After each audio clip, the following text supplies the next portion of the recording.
Welcome in to the Paul Kuharsky podcast, part of 440 Sports. I'm Paul Kuharsky of paulkuharsky.com. I have met my contractual obligation to mention my name 3 times at the very top, and away we go. Today, we're going to talk about the lasting repercussions that one moment for a team can make. The Titans' quest to improve at wide receiver. Phone number adventures with Matt Hasselbeck and Zach Taylor at the NFL owners meetings, and the idea of Thursday night flex games. I'm happy you're here. Let's kick this thing off.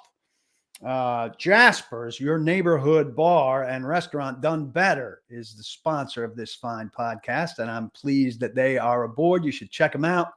They're on West End, just outside of downtown, though they are technically in downtown. Everything there is delicious and it's a good time. We will talk about them more as we go on. I could not be more pleased that they're connected to this broadcast. One moment can be incredibly impactful for a team. We know this. I think if you think about the one moment for the Titans, you think, well, maybe Music City Miracle is hugely impactful. Kevin Dyson coming up short of the goal line on the final play of the Super Bowl in January of 2000. What if he had gotten in and that game had gone to overtime and the Titans had won? How would the fortunes of this franchise changed is something I know a lot of fans still ponder.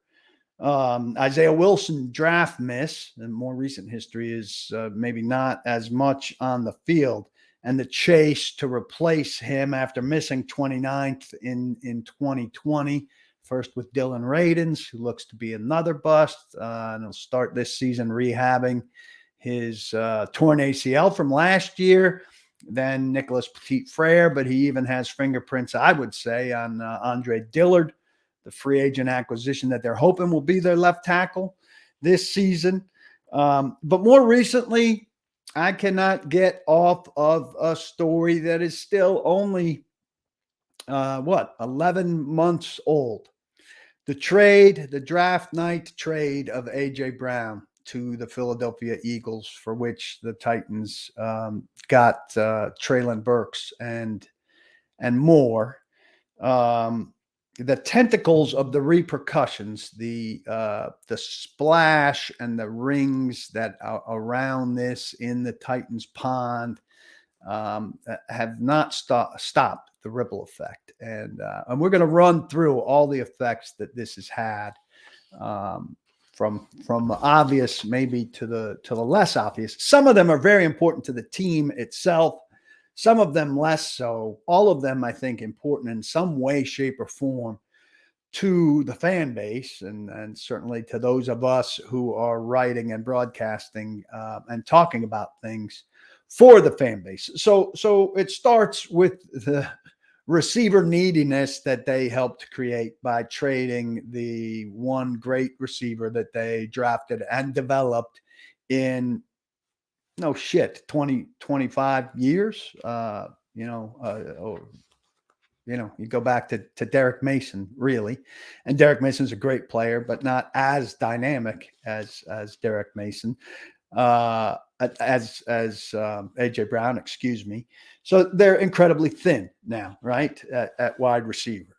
Treylon Burks, the guy that they drafted with the pick that they got for A.J. Brown, you hope is going to be their number one receiver. He's got a lot of growing to do still, and needs to be consistently healthy, but showed in flashes the kind of receiver that he could be for this team next year. So they don't have to have a number one guy necessarily. They don't often have, guys in completely defined 1, 2, 3, 4 roles, but Burks should be able to be a number one. That's what they were thinking when they drafted him. Kyle Phillips should be a 3, a slot guy, but got hurt very early and twice last year and hardly played. Had a terrific training camp, then couldn't handle the punt return job, and we didn't really get a chance to see him work out of the slot too much beyond that terrific training camp. Nick Westbrook-Akina, we know, took a day after not getting a tender offer to kind of feel out the market, quickly came back and took what the Titans were offering, which wasn't much above the veteran minimum. Racey McMath, who, some fans still want to get excited about as a deep threat, has caught something like 4 passes in 2 years and is more of a special teams guy. Kinsey, Roberson shouldn't be factors on this team. It was such a slim wide receiver free agent class that we didn't get any reports of the Titans being involved with DJ Chark, for example, who a lot of us thought, maybe would be the kind of guy who could be a good veteran presence. But I think, indications to me are that they're looking for good players and they don't care about age. They're not thinking we need a veteran guy who can come in here and offer this group some leadership or be a model for the young guys or anything like that. And that's a good thing. I'm recording on Wednesday night. Marvin Jones today just signed to go back to Detroit. He went from Detroit to Jacksonville, back to Detroit now. He's a guy who could have been a veteran leader in that room, but certainly is not at his best anymore. He's gotten older, but I remember Teron Davenport and I both saying, particularly in hindsight after Julio Jones didn't work out, that the Titans could have had a guy like Marvin Jones who would have been a contributor, wouldn't have done the cap damage that Julio Jones did.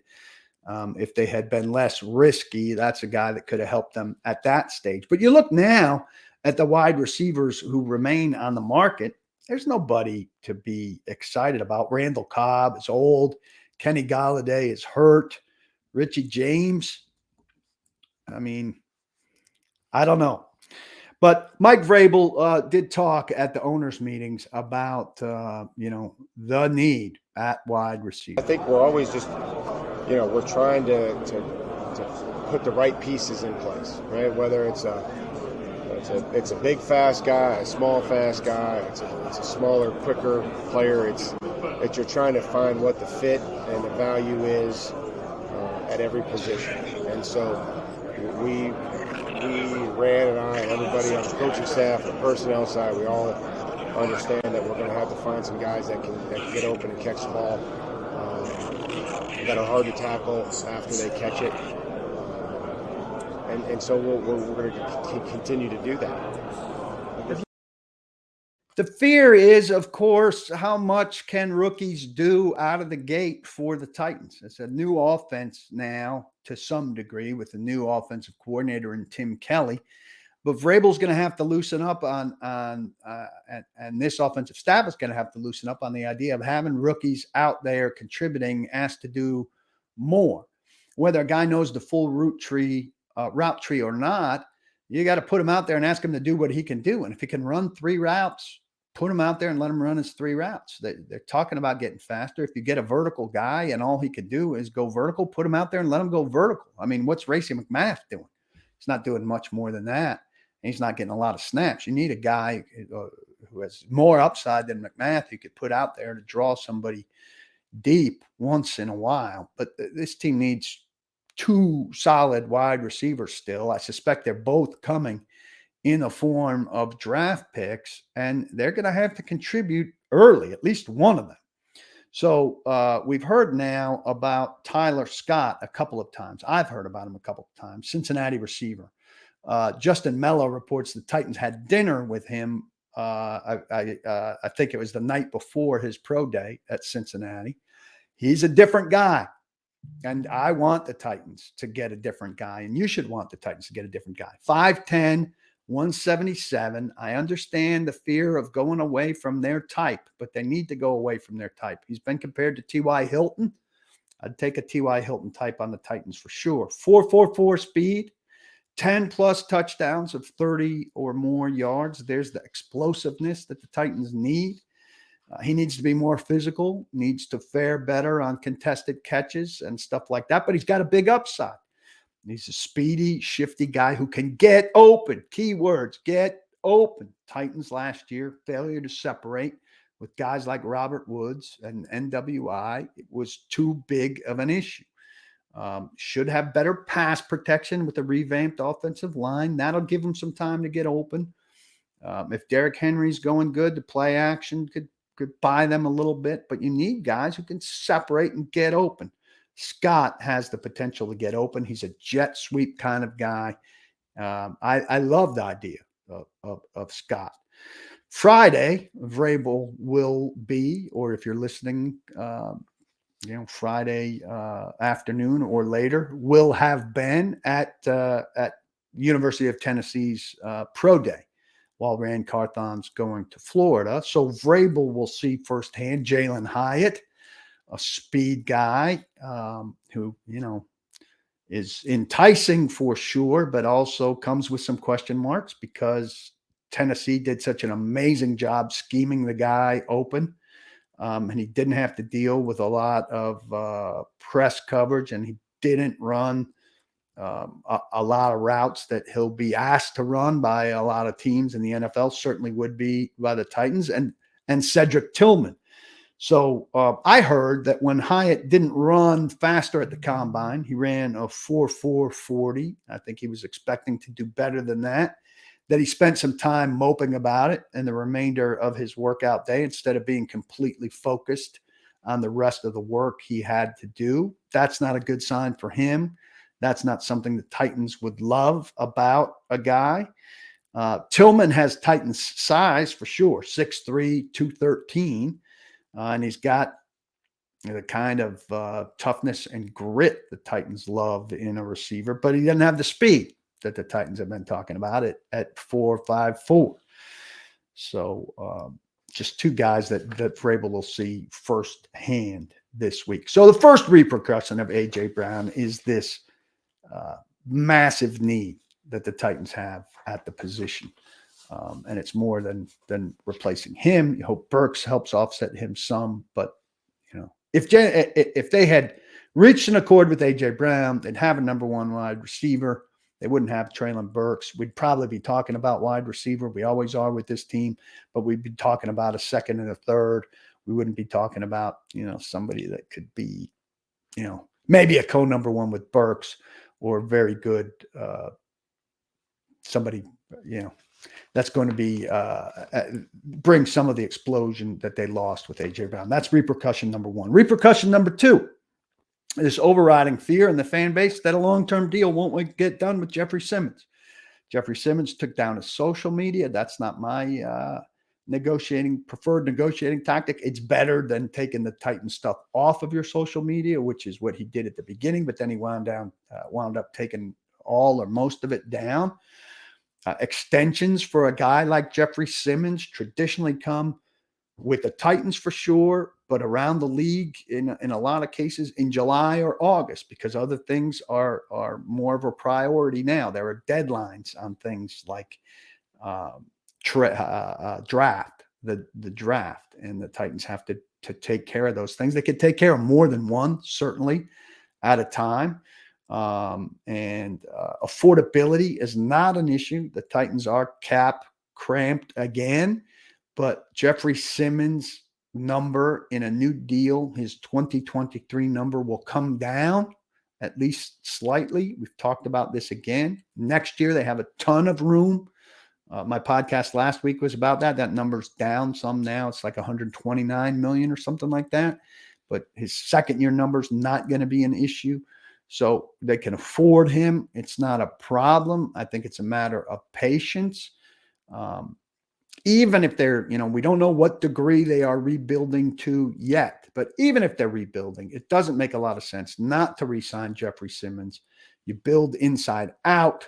You would want a pillar on the inside defensively to build around. He would be that guy. But there's more doubt, particularly among the fan base, than there would typically be. And I think it's largely, and the money is a factor, but I think it's also largely because people saw things go sour and south with A.J. Brown last year. And this is a repercussion of that. They don't trust the team necessarily to do the right thing and to get things ironed out with Simmons and to do the right thing with Simmons because they saw them fail to do the right thing with A.J. Brown. So there's another tentacle of this A.J. Brown bad decision. A third one, Vrabel can't even express his confidence in Ryan Tannehill to the degree that he wants to, because last year he expressed his confidence that A.J. Brown would be around, only to see about 6 weeks later A.J. Brown get traded, right? He said, what was it, on the Rich Eisen show? He'll be here as long as I'm the head coach, about A.J. Brown.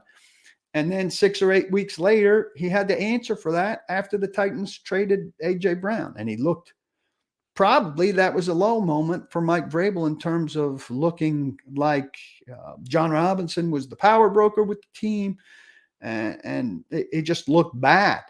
He doesn't want to look bad now.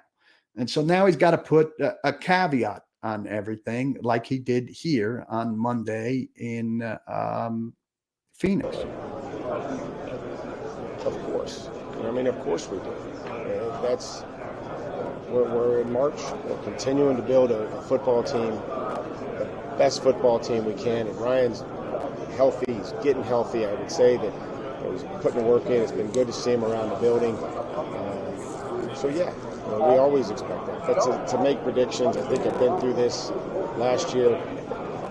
I'm not going to commit to anybody being on our roster on September. You know what I mean? I've seen it change too quickly. And of course that, we want Ryan as our quarterback, and everybody else that's helped us win. That's what we want. I'm not going to commit to anybody being on our roster in September, in late March. We should be able to commit to some people being on your roster in September, in March. On a good team, you should be able to commit to your best players being on your team in September. Now, maybe they want to be a little bit coy here because they want to have some people believe that they might be in the running for the quarterback draft stuff out of the 11th position in the draft. But the first half of that answer sure didn't make it sound like they were going to be in the running for a quarterback in the top 10 of the draft or for a trade up. He had to catch himself and say, yeah, of course I want him, expect him to be our quarterback in September. But I can't say that because last year I said something like that and I wound up looking stupid on A.J. Brown. So I can't say it about anybody. So the head coach, because of what happened with A.J. Brown last year, can't in March say that anybody's going to be on the roster in September. Anybody on a team with some stalwart guys like Simmons, who's under contract for next year, like Byard, who's got a financial concern situation coming around, like Tannehill, who looks to be in line as the quarterback going forward, like Derrick Henry, who's not a very popular trade commodity and is going to remain, I believe, the touchstone for the offense, et cetera. We're not talking about the new core draft guys like a Chigakonkwo or a Traylon Burks. But I think that's a pretty telling repercussion out of what happened with A.J. Brown. Another one is that we're uncertain about draft day trades, right? But we don't really have faith in what's on the roster, partly because of the money stuff. But I think for most teams, and we haven't been here with the Titans in a while, heading into a rebuild of choice rather than out of having been a 2-win team or a 3-win team, the Wisenhunt era, out of choice rather than out of absolute necessity, we're not positive what's happening with Tannehill, though I feel quite certain he's going to be back. It's okay if Tannehill's not back, if there's an incoming quarterback, but I don't think that's happening. There's no real quarterback needy team for them to trade him to anymore, I don't feel like. Involving Henry, who remains the identity of this team, though he's replaceable. But is there an identity alteration coming? We're wondering that in a way we never would have before.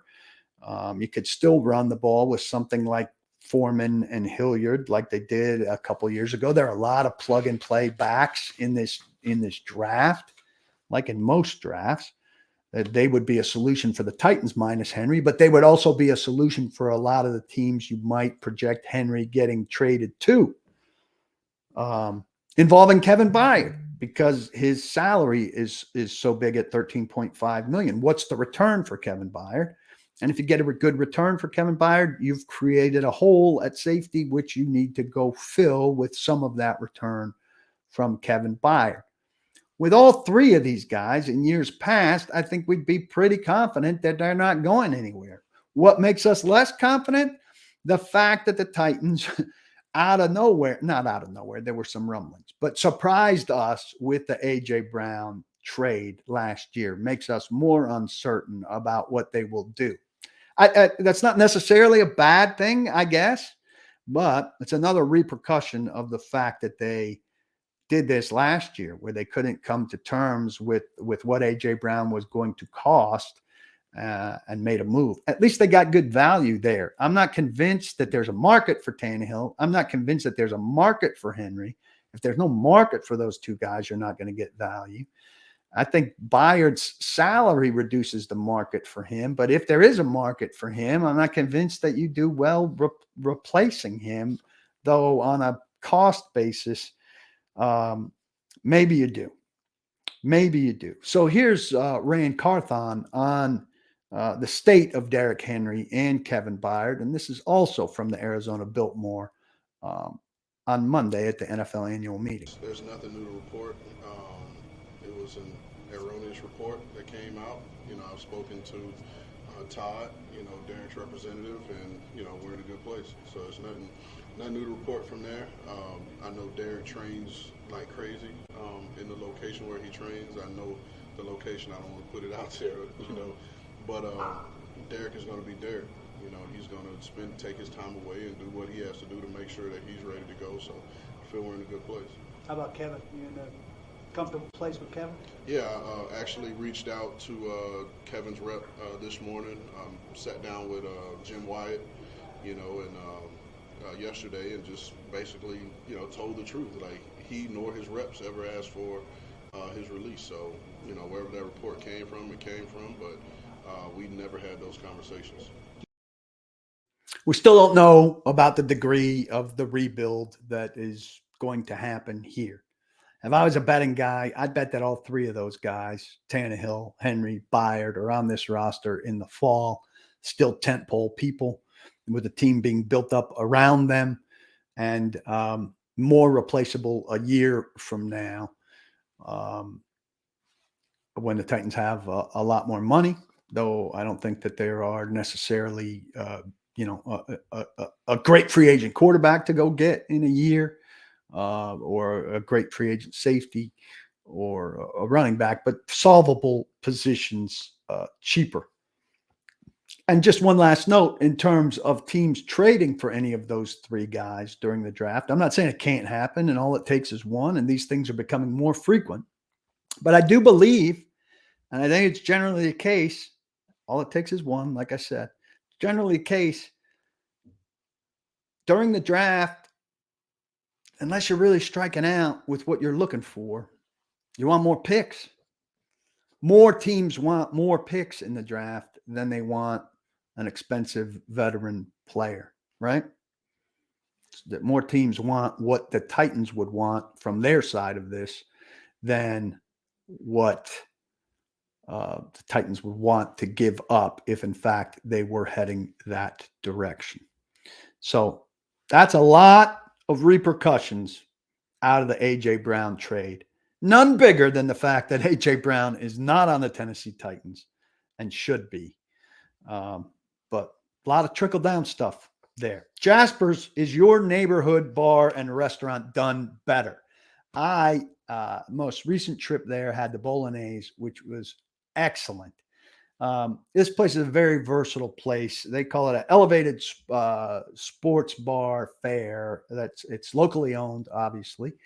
You can go there. You can park for free. You can play Pop-A-Shot. You can play what's the slider? I always forget the name of it there. That's a bad form by me. Shuffleboard. I'm so good at it, but I don't know what it's called. They got a nice room with a big screen TV where you can watch a big game. You play those games for free while you park for free. They've got a great menu. Everything on it tastes good. Look, you could take a meeting there, lunch meeting there. You could take a date there for dinner. You can take your family there for dinner. It's a versatile place. It's like the players the Titans are looking for now, where versatility is the key word. So I highly recommend Jasper's downtown on West End. It's right near the big billboard, that's at Broadway and West End intersection. You know where it is. Go there, check it out, eat their tasty food, drink their tasty drinks. Tell them you're there because of the Paul Kuharsky podcast, and they treat everybody great, but maybe they'll give you even a little extra. I can't urge you enough to check it out, and I can't thank them enough for sponsoring us. And if I run into you there, I will take you at shuffleboard. I promise. A couple quarterback notes here.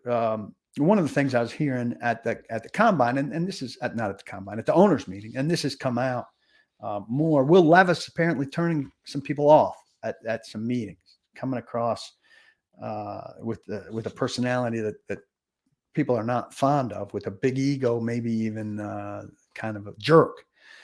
That doesn't sound like a Vrabel or a Carthon guy to me. Neither does the lack of accuracy right now. I know everybody thinks they can fix it, but Vrabel preaches quarterback efficiency. And the key to quarterback efficiency is quarterback accuracy. I know Josh Allen got more accurate, but most guys, your accuracy coming out of college is going to be within a couple points of your max accuracy in the NFL. I just do not think that he's the right kind of guy in Tennessee. Were they to trade up to 3 to get a quarterback, and he and Richardson were the guys. Richardson with 13 starts is just not enough experience to me. I'm not attracted by either of those two guys. Another quarterback note, Carthon said that Tannehill would have to earn it on the grass when I was following up Vrabel's comments. Let me tell you a secret. It's not going to be hard for Tannehill to earn it on the grass in Tennessee if the guy he's earning it on the grass ahead of is Malik Willis. Now, I've said here on the podcast, Malik Willis has a nice fresh start chance here with a new coordinator and a new quarterback coach, and a full spring and summer to work on things, and playbook being redesigned that maybe will feature some things that give him his best chance. I think it's dangerous at this point to be thinking he's the number 2, but he sure in hell isn't going to be putting pressure on the number 1. So earn it on the grass is a nice theme, and you want to be as competitive as you can be at every spot. But Ryan Tannehill isn't going to have to earn a damn thing on the grass as long as he's healthy. If the quarterback room looks like it looks right now, and if the third guy in is, a practice squad level veteran who's got the potential to knock Malik Willis off the way Josh Dobbs did last year. So, I didn't take much from the idea of Ryan Tannehill having to earn it on the grass unless Titans draft one of these guys, somebody falls in their lap or 11, or they do trade up. And even in that case, I would think earning it on the grass ahead of Levis or Richardson in their rookie year wouldn't be particularly difficult so long as he stayed healthy. Matt Hasselbeck, my favorite Titans quarterback of all time to talk to, was at the owners meeting as a member of the media, as was Ryan Fitzpatrick. I saw the two of them talking and said hello. I'll remain pretty friendly with Hasselbeck. Haven't seen Ryan Fitzpatrick in a long time and just got a quick hello with him. But later in the evening at the Monday night reception, which is kind of the highlight of the owners meeting where everybody's drinking and eating and having a big time and talking very casually, I was with some friends who cover the 49ers. Matt Mayoko, some of you may know a famous story about me and him in Key West. If not, I'll circle to that sometime. But he showed me a picture he took. We were talking, and he said, I saw this in the lobby. And it was a picture of Arizona Biltmore stationery that had Tony Gonzalez's name written down and scribbled out.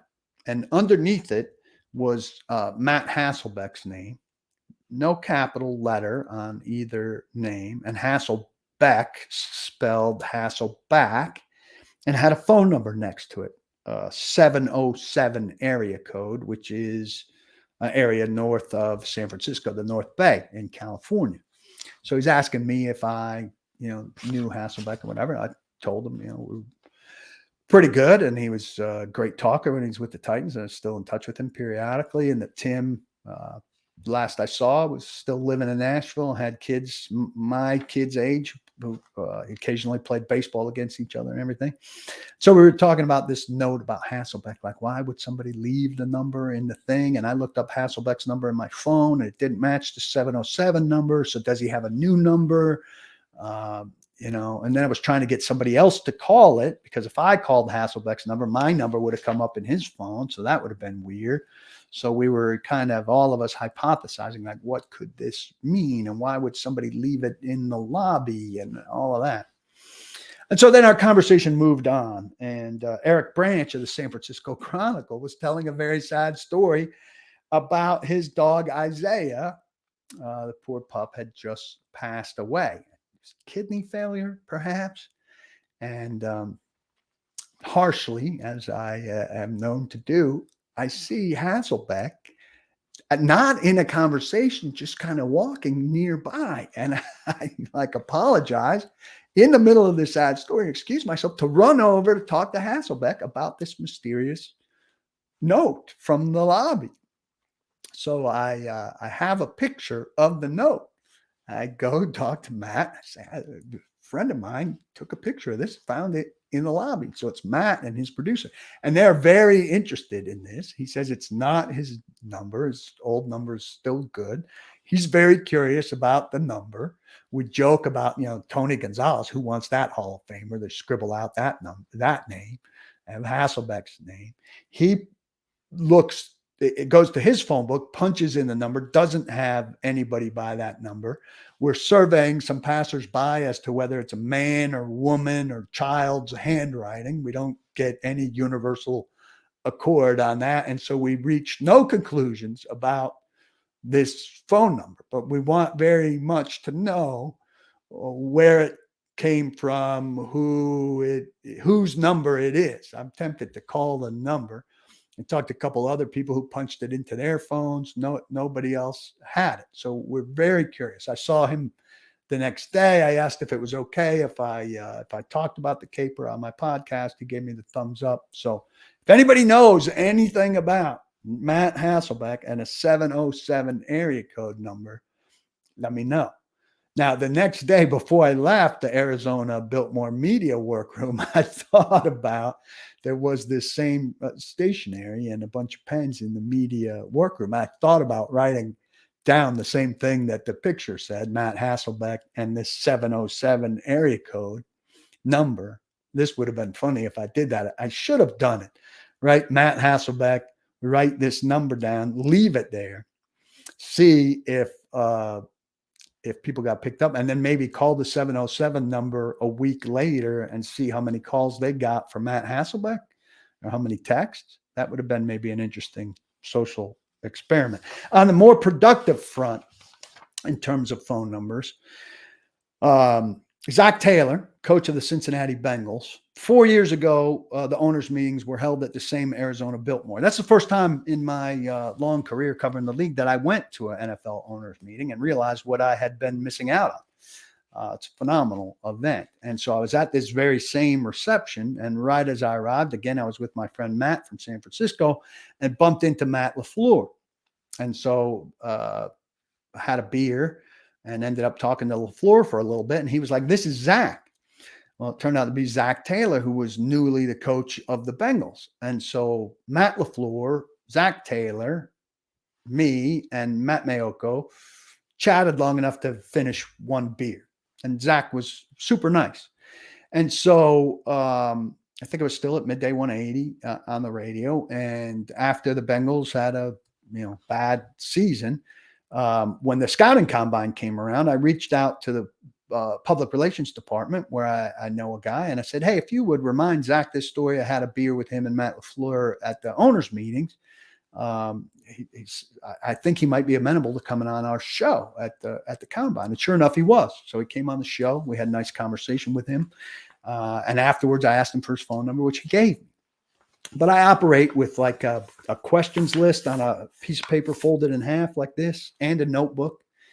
And it seems I probably wrote it down on my questions list and didn't put it immediately into my phone. And I didn't. Later, the Titans played the Bengals that season. Titans lost at Cincinnati that season. I went to text him something the week after the game, and I couldn't find his number anywhere. I tore up this office for every notebook I had, and I couldn't find his number. So then the pandemic interrupted and everything. Last year at the owners' meeting at the Breakers, I sought him out. I saw LaFleur, talked to LaFleur, told him I was looking for Zach. He said he hadn't seen Zach. I didn't see Zach. So then I was talking to Arthur Smith this week with a couple other folks, and I kind of told this story like I really blew it with Zach. And last year I was looking for him at the owners' meetings, and I couldn't find him. And Arthur Smith goes, "There he is. He's right over there."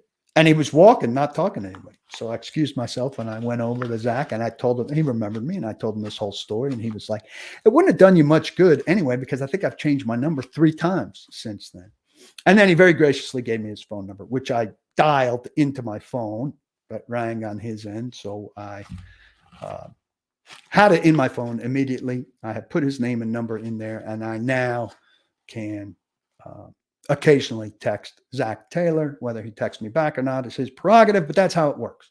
So 2 phone numbers, 1 productive, 1 a mystery out of the owners' meetings. And that's all I got for you there. I've got 1 or 2 more freebies. I told you last week, Trey Wynn, a big fan of PaulKuharsky.com and of the Paul Kuharsky podcast, very generously offered to sponsor a few of you who are not members of the site for a month to get you hooked. We'll give you a little taste of the site. You'll get hooked. And then in a month, when I cut you off, you'll be desperate to renew and keep the product. So he's kind enough to help me out that way. I gave away a few of these memberships. I got emails from a few of you right before I left for the owners meeting, and I didn't have time to hook you up. I will hook you up. And a couple more of you that I hear from, I will hook up with that free month. For those of you who don't get the free month, you can see below me if you're watching on YouTube, or I'm telling you if you're just listening, $5.99 a month. You can't get a good cocktail or a good cup of coffee for that price. For all the great content you get at paulkuharsky.com, including these video chats we do, which are great conversations driven by you guys asking questions. Mike Herndon's analytics column once a week. This week is about all the places the Titans could gain themselves some cap money and how. Blake Bedingfield, the 19-year scout of the Titans, will be back shortly with some pre-draft analysis. I've been working on some bigger pieces by gathering stuff at the combine and at the owners' meetings. So you don't want to miss out on any of that. If you're as big a Titans fan as you think, and you've got to have this jersey and you've got to have that bottle of scotch to drink during the games and during the drafts or whatever, you've also got to have a membership to paulkuharsky.com. I am the longest reigning beat guy. Covered the team since it was in Houston. I've got great institutional knowledge, and trust me, I am more connected with the decision makers than anybody in town. So I want to talk about the Thursday night flex idea, which everybody seems to think is crazy. Albert Breer says that the head count was that they had 22 votes to approve it. We know that John Mara of the Giants was not one because he spoke vehemently against it. But Roger Goodell clearly wants it. And he only needs 2 more votes. You need 24 votes for something like this to pass. Can he get those votes by May, when the owners meet again? We don't know. But can he get them next year? I would presume so. And look, I get the player safety issue here. 1 Thursday night game a year is asking a lot for teams to play on short notice. The quality of those games isn't always great. It's where bad games get housed a lot of times for teams to make their 1 national appearance, which is no longer a requirement.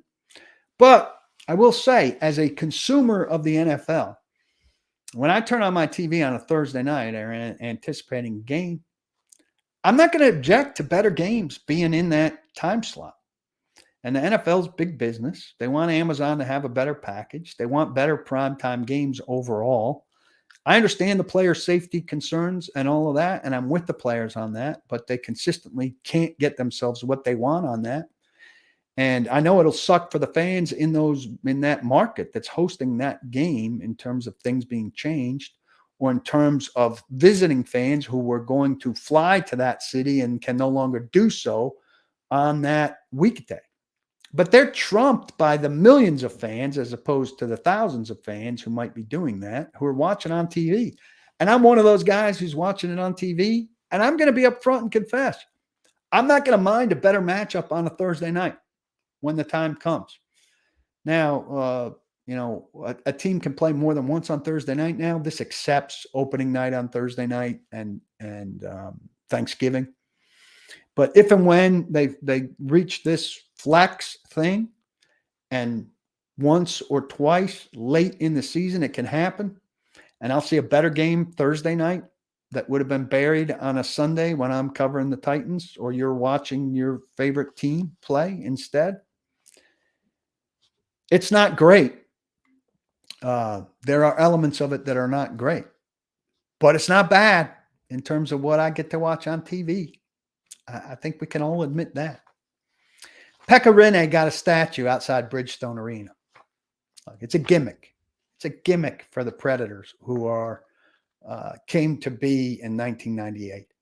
It's no shame for a team that came into existence in 1998 and hasn't won a Stanley Cup not to have a guy who's good enough to be worthy of a statue.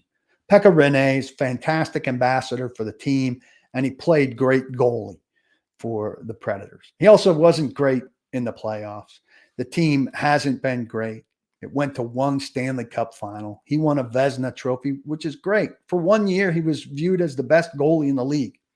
I'm sorry, I have high standards for something like a statue. A statue is like a permanent tribute, like for all time. Pekka Rinne doesn't deserve a statue. And this, of course, leads to questions about a Titan who deserves a statue. There is no Titan that deserves a statue, period.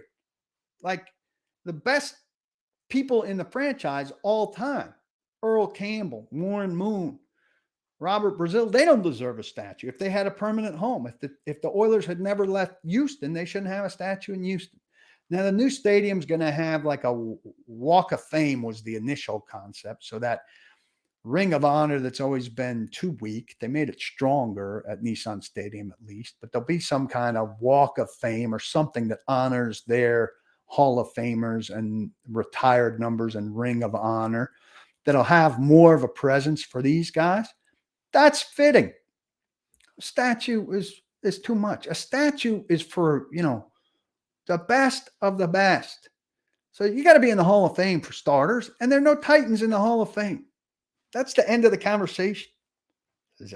People coming at me with a McNair statue.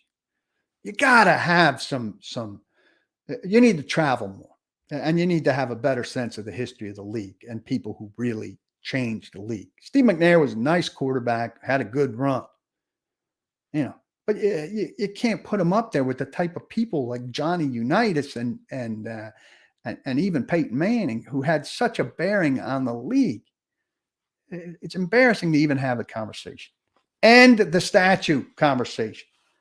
I talked about Mike Herndon writing about the cap savings. I wrote, Rand Carthon said on 2 different occasions, Golden State Warriors, fast break football doesn't work. And you can't be that. You got to be able to run the football. I had a chance to sit down with them at the owners' meetings and talk to them about that. Because to me, Kansas City Chiefs are the Golden State Warriors of the NFL. And both those teams, by the way, won a lot of championships, 6 between them in the last 8 years. Doesn't sound like like a bad thing to be to me. And so go check that piece out if you haven't read it. Members broadcast coming up very soon, a large mailbag for the weekend. You can hit me on Twitter or the Facebook page with questions for that. Thanks again, if I could speak in this last minute here, to Jaspers for their sponsorship. Go eat there. or drink there or eat and drink there. Play some shuffleboard, pop a shot, all their games, which are free, as is the parking.